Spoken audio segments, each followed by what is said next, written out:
नमस्कार। आज मैं 8th क्लास का फिजिक्स विषय के साथ उपस्थित हूँ। चैप्टर साउंड है, उसके अगली कड़ी के रूप में अभी मैं उपस्थित हुआ हूँ। विषय वस्तु है amplitude of vibration, time period, frequency, audible and non audible sound, फ्रीक्वेंसियाँ और डेसिबल, इस टॉपिक के साथ उपस्थित हैं। हम जानते हैं कि साउंड प्रोडक्शन के लिए वाइब्रेशन और मीडियम और हियरिंग रिसीवर भी चाहिए। तो सबसे पहले मटेरियल जिसमें कि वाइब्रेशन उत्पन्न होगा, जैसे यहाँ देखिए वाइब्रेशन उत्पन्न हुआ, ये हुआ मिडिल पॉइंट,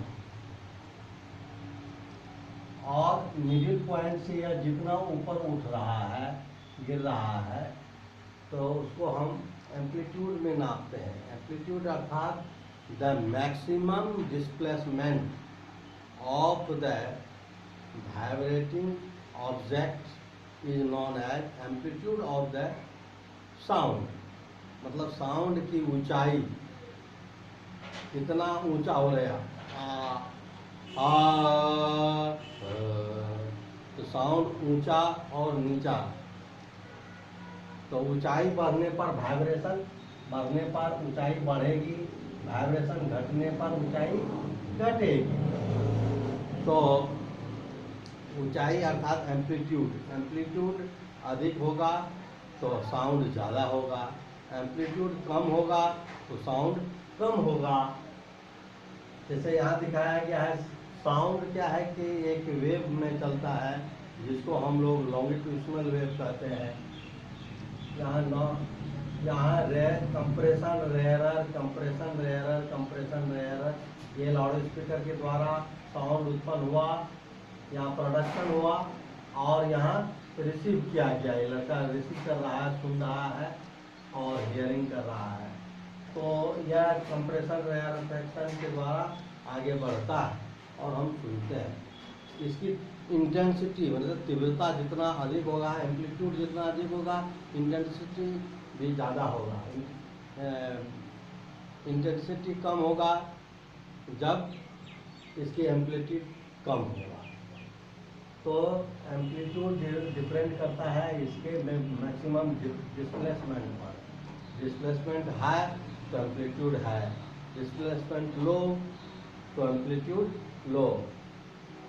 तो इसको हम एम्पलीट्यूड ऑफ वाइब्रेशन कहेंगे। The maximum displacement of the sound wave is known as amplitude of the vibration. Time period, अब एक साइकिल, जैसे कि कंप्रेशन टू कंप्रेशन एक साइकिल हुआ, या rarefaction to rarefaction एक साइकिल हुआ, तो एक साइकिल बनने में जितना समय लगता है उसको टाइम पीरियड कहते हैं। The time taken to form a cycle of sound wave is known as time period. एक चक्र साउंड वेव के बनने में जितना समय लग जाता है उसको हम लोग टाइम पीरियड कहते हैं। उसको सेकेंड में नापते हैं। Time period is equal to 1/फ्रीक्वेंसी, 1/नैनो। तो इस प्रकार यह वाइब्रेशन में जो वेव बनता है उसको कंप्रेशन रेयरफेक्शन से नापते हैं, क्योंकि यह लॉन्गिट्यूशनल वेव होता है। तो कंप्रेशन टू कंप्रेशन या rarefaction to rarefaction, फिर compression to compression, rarefaction to rarefaction, एक साइकिल होता है। तो एक साइकिल बनने में जितना समय लगता है उसको टाइम पीरियड कहते हैं। The time taken in a forming of a cycle of wave is known as time period. Now frequency,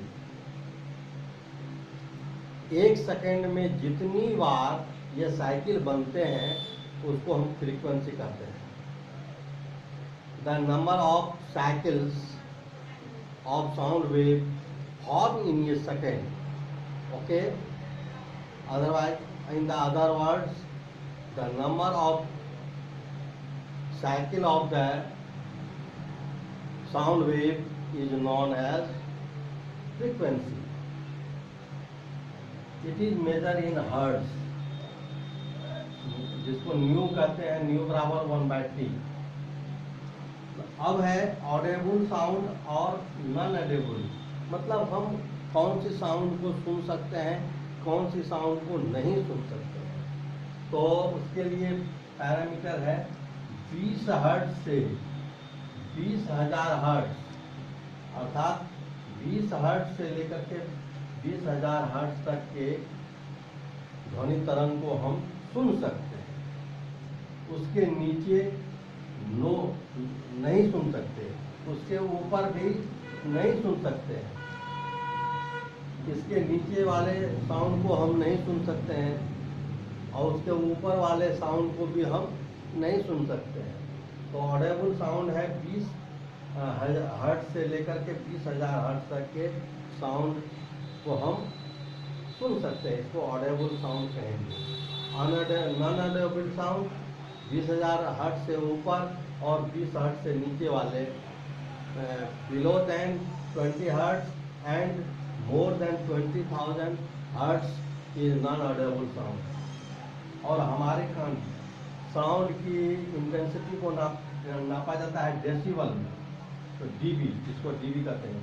तो 10 dB टू 80 dB हम सुन सकते हैं, बिलो देन 10 dB हम इसको नहीं सुन सकते हैं। मोर देन 80 dB या कान के लिए बहुत ज़्यादा कष्टकारी हो जाता है, इसको नॉइज के अंतर्गत भी रखते हैं। धन्यवाद। इन्हीं शब्दों के साथ।